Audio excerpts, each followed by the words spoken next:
ಮಲೆನಾಡ ಭಾಗದಲ್ಲಿ ಏಪ್ರಿಲ್ ಮತ್ತು ಮೇ ತಿಂಗಳಲ್ಲಿ ಬಿಡುವ ಹುಳಿಮಾವಿನ ಹಣ್ಣಿನ ಸಾಸಿವೆಯನ್ನು ಮಾಡುವುದು ಹೇಗೆ ಅಂತ ತಿಳಿಸ್ಕೊಡ್ತೇನೆ.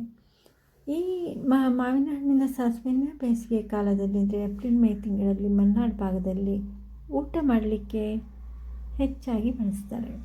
ಈ ಹುಳಿಮಾವಿನ ಮರಗಳು ಮಲೆನಾಡು ಭಾಗದಲ್ಲಿ ಸಣ್ಣ ಸಣ್ಣ ಹುಳಿ ಮತ್ತು ಸಿಹಿ ಮಿಶ್ರಿತ ಹಣ್ಣುಗಳನ್ನು, ಸಣ್ಣ ಸಣ್ಣ ಮಾವಿನ ಹಣ್ಣುಗಳನ್ನು ಭಾರಿ ಪ್ರಮಾಣದಲ್ಲಿ ಬಿಡ್ತವೆ. ಬೆಳಗ್ಗೆ ಮುಂಚೆ ಎದ್ದು 6 ಗಂಟೆ ಹೋಗಿ ಹಣ್ಣುಗಳನ್ನು ಆರಿಸ್ಕೊಂಡು ಬರ್ತಾರೆ. ಈ ಆರಿಸ್ಕೊಂಡಂಥ ಹುಳಿಮಾವಿನ ಹಣ್ಣನ್ನು ಕ್ಲೀನಾಗಿ ತೊಳೆದು ಅದನ್ನು ಸಿಪ್ಪೆ ಸುಲಿದು ಒಂದು ಪಾತ್ರೆಯಲ್ಲಿ ಹಾಕಿ ಅದಕ್ಕೆ ನಿಮ್ಮ ರುಚಿಗೆ ಎಷ್ಟು ಬೇಕೋ ಅಷ್ಟು ಹಸಿಮೆಣಸನ್ನು ಹಾಕ್ತಾರೆ. ಈ ಹಸಿಮೆಣಸನ್ನು ಹಾಕಿ ಅದನ್ನು ಗ್ಯಾಸ್ ಮೇಲೆ ಸಣ್ಣ ಉರಿಯಲ್ಲಿ ಅದನ್ನು ಒಂದು ಸ್ವಲ್ಪ ಉಪ್ಪನ್ನು ಹಾಕಿ ಬೇಯಿಸ್ತಾರೆ. ಅದು ಬೇಯಿಸಿದಾಗ ಅದು ರಸ ಹೊರಡ್ತದೆ. ಆ ಹೊರಟಂಥ ರಸದ ಜೊತೆಗೆ ರಸ ಹೊರಡ್ತದೆ. ಅದನ್ನು ಚೆನ್ನಾಗಿ ಬೆಂಕಿಲಿ ಸಣ್ಣ ಉರಿ ಅಂತಿಸ್ತಾ ಅದು ಹುಳಿ ಸಿಹಿ ರಸವನ್ನು ಬಿಟ್ಟು ಖಾರದ ಮಿಶ್ರಣದ ಜೊತೆಗೆ ಬಿಡ್ತದೆ. ಅಂಥ ಈ ಖಾರದ ಮಿಶ್ರಣದ ಜೊತೆಗೆ ಬಿಟ್ಟಂಥ ಹಣ್ಣಿನ ರಸಕ್ಕೆ ಈ ಬೆಲ್ಲವನ್ನು, ಅದು ಆಲೆಮನೆ ಬೆಲ್ಲವೇ ಇರ್ಬೋದು, ಪೇಟೆಯಲ್ಲಿ ಸಿಗುವ ಬೆಲ್ಲವೇ ಇರ್ಬೋದು, ಅದನ್ನು ಬೆಲ್ಲವನ್ನು ಹಾಕಿ ಈ ಹಣ್ಣುಗಳಿಗೆ ಬೆಲ್ಲವಾಗಿ ಸಣ್ಣ ಉರಿಯಲ್ಲಿ ನಿಧಾನವಾಗಿ ತಿರುಗಿಸಿ ಅದನ್ನು ಬೇಯಿಸ್ತಾರೆ.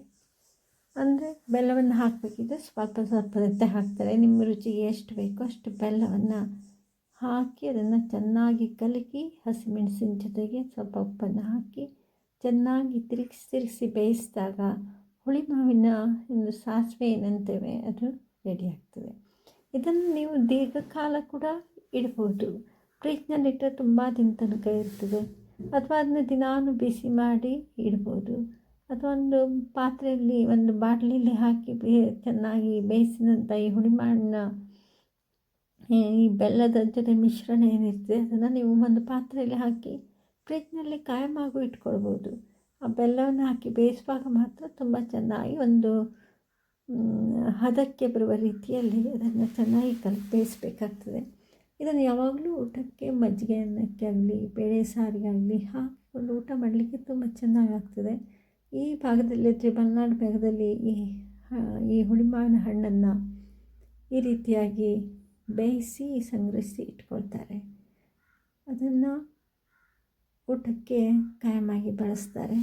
ನೀವು ಕೂಡ ಇದನ್ನು ಮಾಡಿ ಇದನ್ನು ಬೇಸಿಗೆ ಕಾಲದ ಒಂದು ವಿಶೇಷವಾದ ಹಣ್ಣಿನ ಒಂದು ಸಾಸಿವೆ ಏನಂತೇವೆ ನಾವು ಊಟಕ್ಕೆ ಬಳಸುವಂಥ ಸಾಸಿವೆ ಅಂತಾರೆ. ಇದಕ್ಕೆ ಒಮ್ಮೊಮ್ಮೆ ನೀವೇನಾದರೂ ಊಟಕ್ಕೇನೂ ಇಲ್ಲ ಅಂದಾಗ ಅದನ್ನು ಮಾಡಿಕೊಂಡು ಶೇಖರಿಸಿಟ್ಕೊಂಡು ಹಾಕ್ಕೊಂಡು ಊಟ ಮಾಡ್ಬೋದು. ಅದನ್ನು ಸಾರಿನ ರೀತಿ ಕೂಡ ಬಳಸಲಿಕ್ಕೆ ಬರ್ತದೆ. ಇದು ವಿಶೇಷವಾಗಿ ಈ ಮಲೆನಾಡು ಭಾಗದಲ್ಲಿ ಏಪ್ರಿಲ್ ಮೇ ತಿಂಗಳಲ್ಲಿ ಮಾಡುವಂಥ ಒಂದು ಮಾವಿನ ಹಣ್ಣಿನ ಒಂದು ಸಾಸಿವೆ ಏನಂತೇವೆ ಅದನ್ನು ದಿನನಿತ್ಯ ಊಟಕ್ಕೆ ಬಳಸ್ತಾರೆ. ಇದು ಇಲ್ಲಿಯ ವಾಡಿಕೆ. ನೀವು ಎಲ್ಲಾದರೂ ಈ ಹುಳಿಮಾವಿನ ಹಣ್ಣುಗಳನ್ನು ಸಿಕ್ಕಿದ್ದಲ್ಲಿ ನೀವು ಪೇಟೆಯಿಂದ ತಂದು ಎಲ್ಲಿಂದ ತಂದು ನೀವು ಒಮ್ಮೆ ಮಾಡಿ ನೋಡಿ. ಇದು ಈ ಭಾಗದಲ್ಲಿ ತುಂಬ ಪರಿಚಿತವಾದ ಈ ಒಂದು ಮಾವಿನ ಹಣ್ಣಿನ ಬೆಲ್ಲ ಹಾಕಿ ಮತ್ತು ಬೆಲ್ಲ ಮತ್ತು ಹಸಿಮೆಣಸನ್ನು ಹಾಕಿ ಮಾಡುವಂಥ ಒಂದು ಮಾವಿನ ಹಣ್ಣಿನ ಒಂದು ರೆಸಿಪಿ ಏನಂತೇವೆ ಅಂತ ಇದನ್ನು ಕರಿಬೋದು. ನೀವು ಕೂಡ ಒಮ್ಮೆ ಮಾಡಿ ನೋಡಿ, ತುಂಬ ಚೆನ್ನಾಗಾಗ್ತದೆ. ಎಲ್ಲ ಮನೆಗಳಿಗೂ ಕಾಮನ್ನಾಗಿ ಈ ಭಾಗದಲ್ಲಿ ಅಂದರೆ ಮಲೆನಾಡು ಭಾಗದಲ್ಲಿ ಇದನ್ನು ಮಾಡ್ತಾರೆ. ಬೇಸಿಗೆ ಕಾಲದಲ್ಲಿ ಮಾಡ್ತಾರೆ. ನೀವು ಒಮ್ಮೆ ಟ್ರೈ ಮಾಡಿ ನೋಡಿ. ನೀವು ಒಮ್ಮೆ ಇದನ್ನು ಬಳಸಿ ನೋಡಿ, ಮಾಡಿ ನೋಡಿ, ತುಂಬ ಚೆನ್ನಾಗಾಗ್ತದೆ. ಊಟಕ್ಕೇನು ಇಲ್ಲ ಅಂದರೆ ಇದಿಷ್ಟೇ ಇದ್ದರೂ ಚೆನ್ನಾದ ಊಟನ ಮಾಡ್ಬೋದು. ಮಧ್ಯಾಹ್ನದ ಊಟವನ್ನು ಮಾಡ್ಬೋದು.